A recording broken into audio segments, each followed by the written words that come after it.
નમસ્તે વિદ્યાર્થી મિત્રો, કેમ છો? મજામાં ને? સ્વાગત છે તમારું આજના વિડીયોમાં. પ્રકરણ 2 આસપાસ શું? પૃથ્વી, સ્થાન, ઉદ્ભવ અને આવરણો. સારાંશ. મિત્રો, કોઈને પૂછવામાં આવે કે તેની આસપાસ શું છે તો તે વ્યક્તિ કહેશે કે હવા, પાણી, ધૂળ, સૂર્યપ્રકાશ વગેરે. આ બધું પૃથ્વીમાં સમાયેલું છે. સૌર પરિવારનો આ ગ્રહ કે જેનું સ્થાન શુક્ર અને મંગળ ગ્રહની વચ્ચે આવેલું છે. આ ઉપરાંત એકમાત્ર પૃથ્વી જ છે કે જ્યાં સજીવોને અનુકૂળ તાપમાન, પાણી અને હવા મળી છે, જે અન્ય ગ્રહો પર શક્ય નથી. આમ આપણી પૃથ્વી અજોડ છે. સૈદ્ધાંતિક સમજ. પૃથ્વીના ઉદ્ભવ અંગે અનેક વિદ્વાનોએ વૈજ્ઞાનિક અભિગમ ધરાવતા વિચારો રજૂ કર્યા છે. સામાન્ય રીતે એવું માનવામાં આવે છે કે પૃથ્વી સૂર્યમાંથી છૂટી પડી હોવાથી તે અગનગોળાના સ્વરૂપમાં હતી. આ અગનગોળો ધીરે ધીરે ઠંડો પડતા જુદા જુદા તત્વોનું ક્રમશઃ પ્રવાહી અને ઘન સ્વરૂપમાં રૂપાંતર થયું. આમ પૃથ્વીની આસપાસ વાયુઓનું આવરણ તથા પૃથ્વીની સપાટી પર માટી અને ખડકોનું ઘનાવરણ અસ્તિત્વમાં આવ્યું. એ જ પ્રમાણે આવરણમાં રહી ગયેલા વિશાળ ખાડાઓમાં પાણી ભરાતા મહાસાગરો અસ્તિત્વમાં આવ્યા અને પૃથ્વીનું ચોક્કસ સ્વરૂપ રચવામાં આવ્યું. સૂર્યની આસપાસ ઘૂમ્યા કરતી ગરમ પૃથ્વીની ઉપરની સપાટી ઠર્યા બાદ તેનો પોપડો બંધાયો અને આ રીતે તેના પડને આપણે મૃદાવરણ તરીકે ઓળખતા થયા. પૃથ્વીની સપાટીના નીચાણવાળા ખાડાઓમાં પાણી ભરાતા સમુદ્રો બન્યા અને આ આવરણને આપણે જલાવરણ તરીકે ઓળખીએ છીએ. પૃથ્વીની સપાટી પર ચારે બાજુ વીંટળાયેલા આવરણને આપણે વાતાવરણ તરીકે ઓળખીએ છીએ. આવી રીતે પૃથ્વી પર જીવસૃષ્ટિ વિકાસ પામી અને સજીવ સૃષ્ટિના આવરણને જીવાવરણ તરીકે ઓળખવામાં આવે છે. મૃદાવરણ. સારાંશ. પૃથ્વી પર રહેતા સજીવોને માટે જેમ અનુકૂળ તાપમાન, હવા અને પાણી જરૂરી છે, એ જ રીતે મૃદાવરણ, જલાવરણ, જીવાવરણ અને વાતાવરણ આ 4 આવરણો પણ અગત્યના છે. અહીં આપણે મૃદાવરણ શું છે, તેની ઉપયોગિતા શું છે તે વિશે જાણીશું. સૈદ્ધાંતિક સમજ. બંધારણ. મૃદ એટલે માટી. પૃથ્વીનો ઉપરનો પોપડો માટી અને ખડકો જેવા ઘન પદાર્થોનો બનેલો હોવાથી તેના ઉપલા પડને મૃદાવરણ કહે છે. તેને ઘનાવરણ કે શિલાવરણ પણ કહે છે. આ પોપડો માટી અને ખડકોનો બનેલો હોવાથી તેની સપાટીથી જેમ જેમ ઊંડે જઈએ તેમ તેમ તાપમાનમાં વધારો થાય છે. આ પૃથ્વીના પેટાળમાં વધારે ગરમીને લીધે અંદરના ખડકો પણ પીગળી જઈને પ્રવાહી સ્વરૂપમાં ફેરવાઈ જાય છે, જેને આપણે મેગ્મા એટલે કે ભૂરસ તરીકે ઓળખીએ છીએ. મેગ્માની અંદર રહેલા વાયુઓ અને ખડકોનું દબાણ પણ એટલું વધારે હોય છે જેથી ગરમી અને દબાણ જેવા વિરોધી બળો વચ્ચે સમતુલા જળવાઈ રહે છે.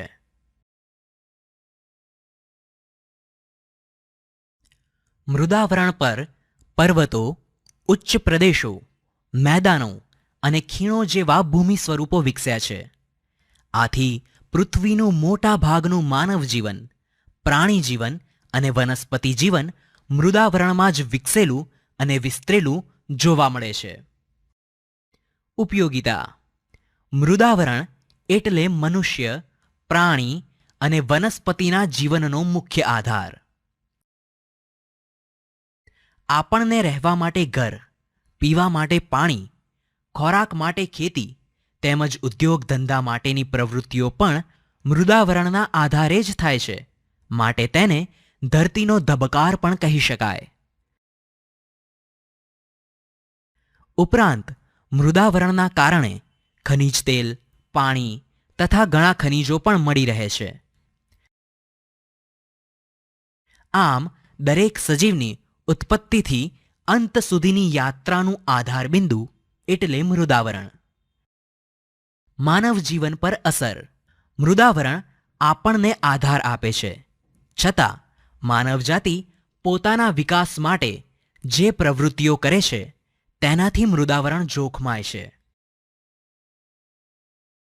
ઉદાહરણ તરીકે જોઈએ તો ખનિજો મેળવવા વધુ પડતું ખોદકામ, ભૂમિગત અણુ પરીક્ષણો, ખનિજ તેલ શોધવા ખૂબ ઊંડું ક્ષારકામ અને પાણી માટે વધુ પ્રમાણમાં પાતાળ કૂવા ખોદવા વગેરેની અસર માનવ જીવન પર થાય છે. જલાવરણ. સારાંશ.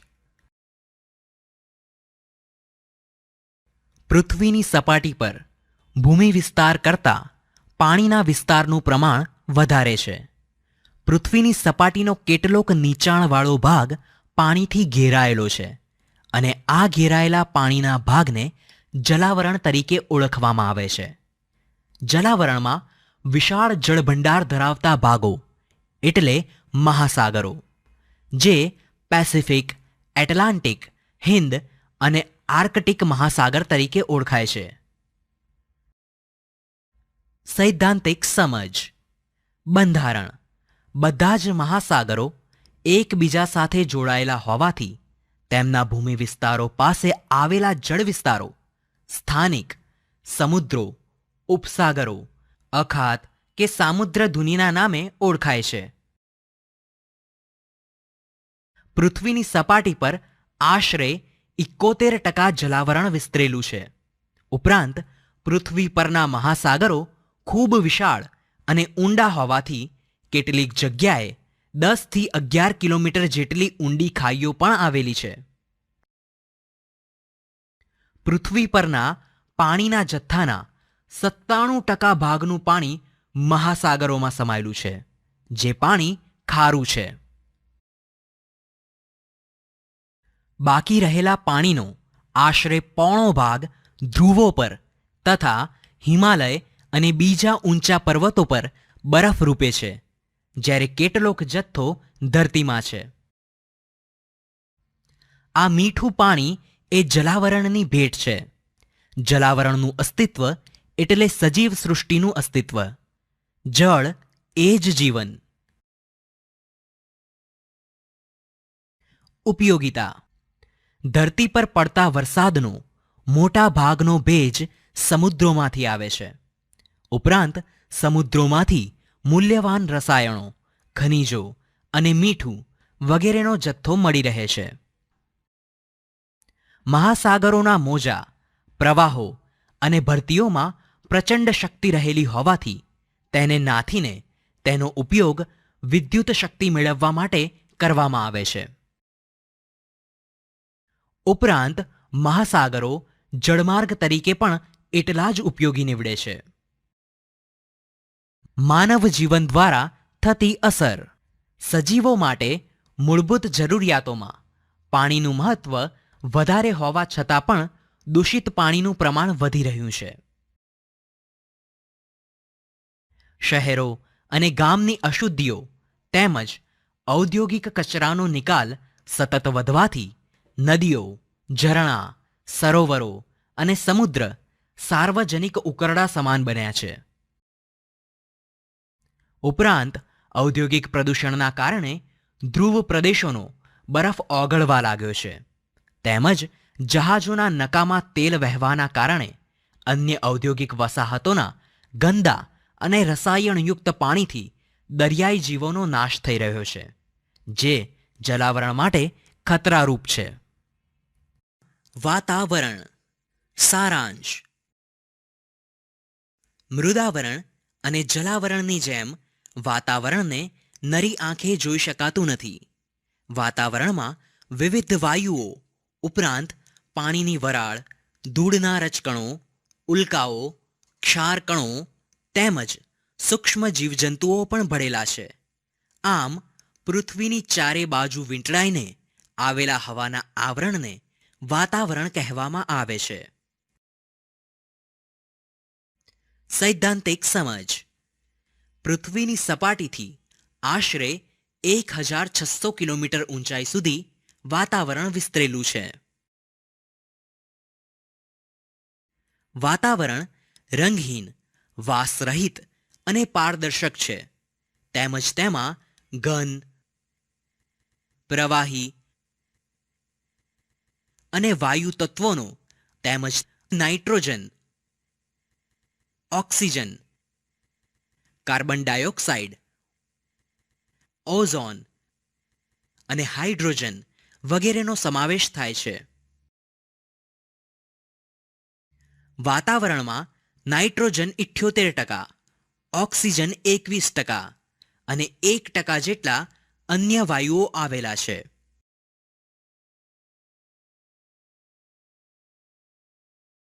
કાર્બન ડાયોક્સાઇડ વાયુ ભારે હોવાથી હવાના થરમાં તે વધારે પ્રમાણમાં છે અને ઉપર જતા ઓછો થતો જાય છે.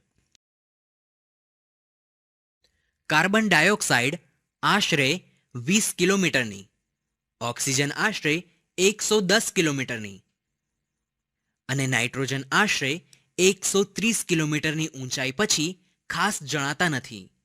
તેમજ ખૂબ ઊંચાઈએ જતા માત્ર હાઇડ્રોજન અને હિલિયમ જેવા હલકા વાયુઓ હોય છે. હવામાં ઓઝોન વાયુનું ઓછું પ્રમાણ હોવા છતાં તે સૂર્યના જલદ પારજાંબલી કિરણોનું શોષણ કરી પૃથ્વીને પ્રચંડ ગરમીથી બચાવે છે.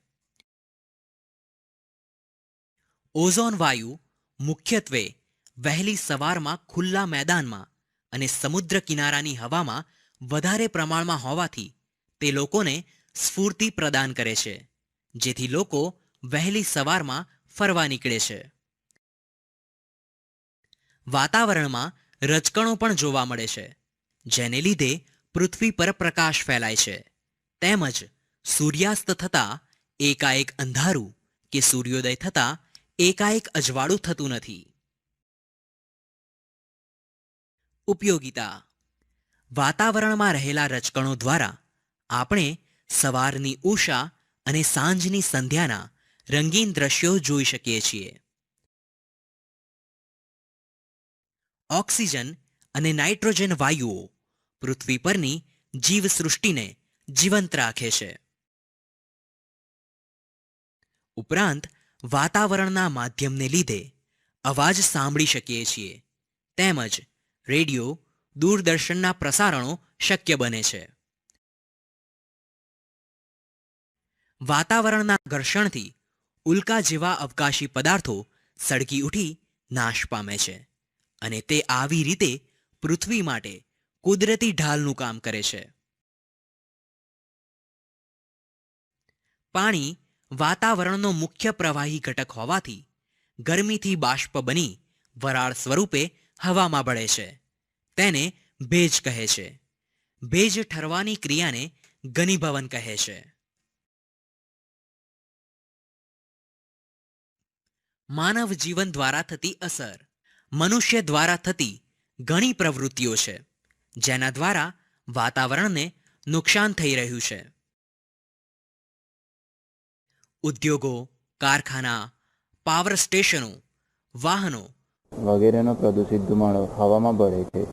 તેમજ વધુ અવરજવરો વિસ્તારમાં કાર્બન મોનોક્સાઇડ અધિક માત્રામાં હોય છે. કાર્બન ડાયોક્સાઇડ વાયુ માનવ શરીરમાં વધુ ઉમેરાય તો તેનાથી માથાનો દુખાવો, ચક્કર આવવા વગેરે જેવી શારીરિક તકલીફો ઊભી થાય છે. જીવાવરણ. સારાંશ.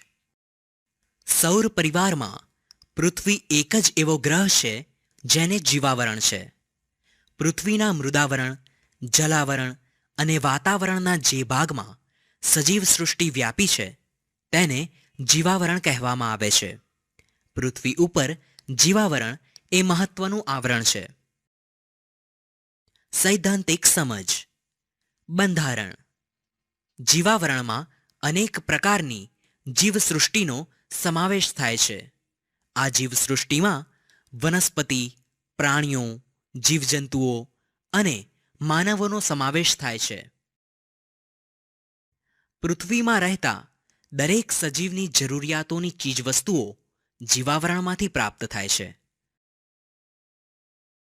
આ ઉપરાંત જીવાવરણના સજીવો માનવ જગતને વિવિધતાપૂર્ણ ખોરાક અને કાચો માલ પૂરો પાડે છે.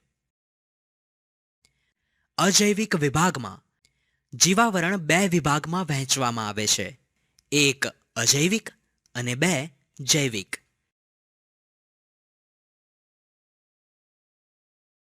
અજૈવિક વિભાગમાં મૃદાવરણ, વાતાવરણ અને જલાવરણનો અભ્યાસ કરવામાં આવે છે. જૈવિક વિભાગમાં વનસ્પતિ, પ્રાણી અને સૂક્ષ્મ જીવાણુઓનો સમાવેશ થાય છે. માનવ જીવન દ્વારા થતી અસર. સામાન્ય રીતે જીવાવરણ સંતુલિત સ્થિતિમાં છે, પરંતુ માનવીય પ્રવૃત્તિઓ દ્વારા આ તંત્રને તોડવામાં આવે છે અને અનેક મુશ્કેલીઓ ઊભી કરવામાં આવે છે. પર્યાવરણના શોષણના ભોગે માનવી વિકાસ કરી રહ્યા છે, જેના કારણે કુદરતની પોષણ કડી જોખમાય છે. આવી સ્થિતિ માનવી અને પર્યાવરણ એમ બંને માટે નુકસાનકારક છે. હવે વિદ્યાર્થી મિત્રો, આ પ્રકરણ અહીં પૂર્ણ થાય છે.